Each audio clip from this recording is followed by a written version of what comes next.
Shalom, shalom. Shalom. First and foremost, we'd like to give all honor and glory to Yahawah, Yahweh, BAHASHAM, BAHASHAM, YAHAWASHI, YAHAWASHI, BAHASHAM, BAHASHAM, HAQADASH. HAQADASH. Double honors to our apostle, elders, and bishops of great millstone, rule well, and teach well, and sound doctrine, and strong shalom to the hopeful elect. Brothers for GMS Cleveland branch, Lord willing, to bring out a Lord willing, an edifying lesson before camp. Uh, just rolling in the spirit for real. Uh, because there's a lot to talk about. There's a lot going on. It's overwhelming. But those are the times we're living in. It's an overwhelming presence of the Lord. You know, at one point in time, the Lord was kind of quiet pertaining to certain things in prophecy. But matter of fact, can you start with Second Ezra 4 and what's that, 37? Second Ezra 4 and 37. Yo, the second Ezra chapter 4, verse 37. By measure hath he measured the times, and by number hath he numbered the times. And he doeth not move nor stir them until the said measure be fulfilled. Exactly. So everything is calculated.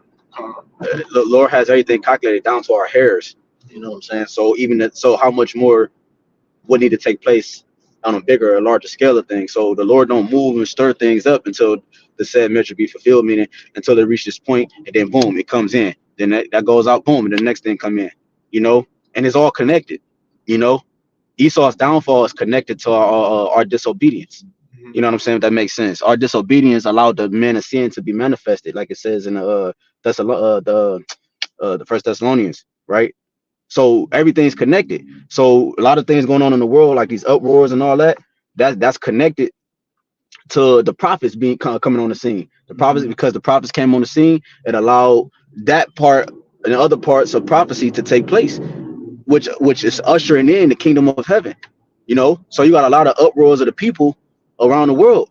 This is gonna, I believe, just speaking as a man, this is gonna catapult a bigger thing that they're trying to get across, because who's involved here? You got the double O's involved.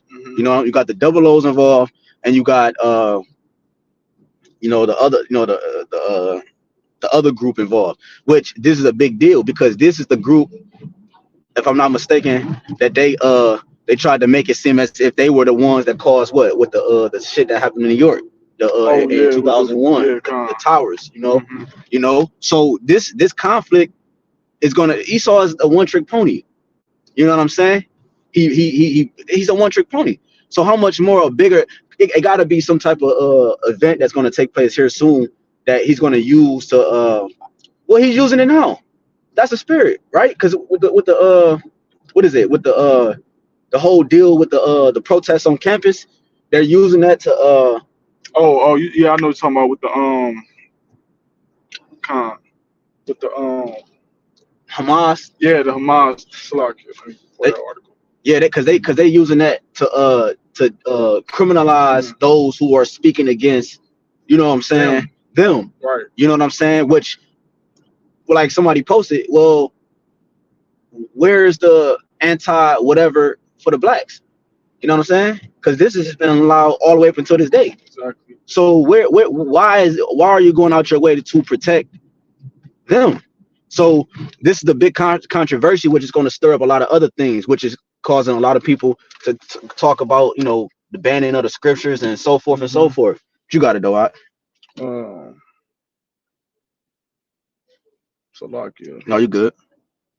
I'm gonna just bring out this scripture real quick. Mm-hmm. This is Second Ezra chapter 15, verse I'll start at 14. It says, "Woe to the world and them that dwell therein." I mean, woe meaning death and destruction.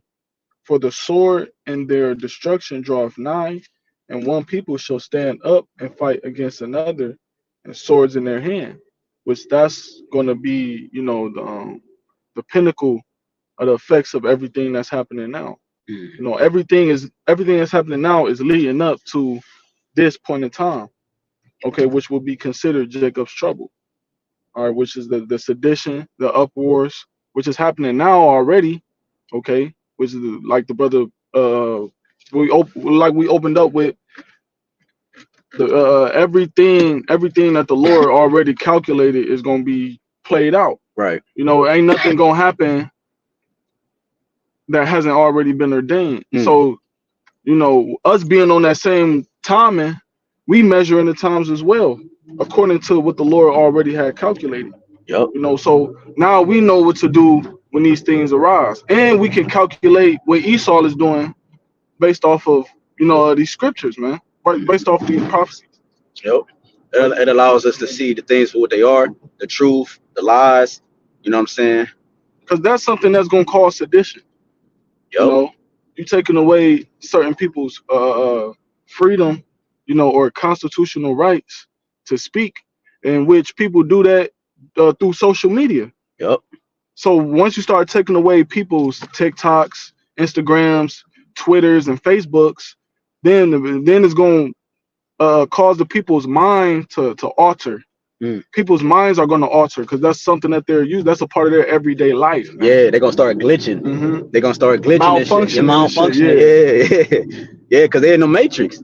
So once you unplug the thing, like, so if the truth is what sets us free, like the scriptures say in John, right? The truth is what sets us free.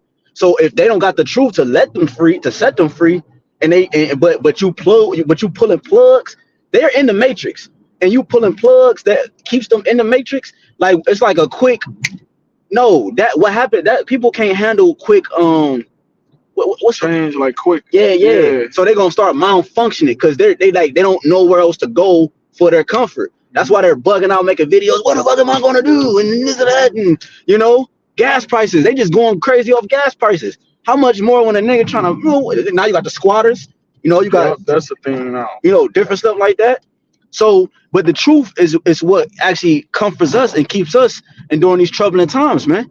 You see, that's the difference. What you got it, Oxlot? Yeah, it says 2 Esdras 15 and 15 for the sword and their destruct. No, Salaki, verse 16. But there shall be sedition among men and invading one another. They shall not regard their kings nor princes, and the course of their actions shall stand in their power. Meaning what? There's gonna be total lawlessness. You know, once you back people into a corner, you know, they're gonna do any and everything to fight back and to survive, man. Right, to keep that what they once knew, which was their livelihoods. Exactly. You taking their livelihoods away from these people, them that you gave them. Them niggas gonna fight to keep that up, man. Yeah, not only that, then you taking people's false perception of life away. You saw Edom, he gives people a false perception of life through technology. You know, and then he takes it away from you, and then he introduces a new form of life. You know, and which really is death, man. Because you don't see that it's death until you get the after effects. That's the deceit in it. Exactly. That's the poison dealing with this damn serpent, this devil Esau Edom, which governs the world, man. Exactly. So, like the scriptures say, the people are mad. You know, and then so Esau's philosophy and concept and way of life has made the people mad. It's putting a squeeze, all right, on everybody. So now you got, because Esau, like you, bro mentioned about the new systems and the new things he tried to put in and apply. These things, that's what this war is about. This war is to issue in the next phase of currency, the next phase of whatever this nigga trying to do. That's what he said it out his own mouth, man. You know, if you don't believe me, go research it.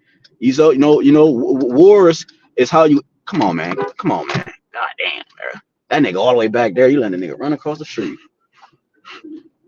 But yeah, man, you know, but you got it out.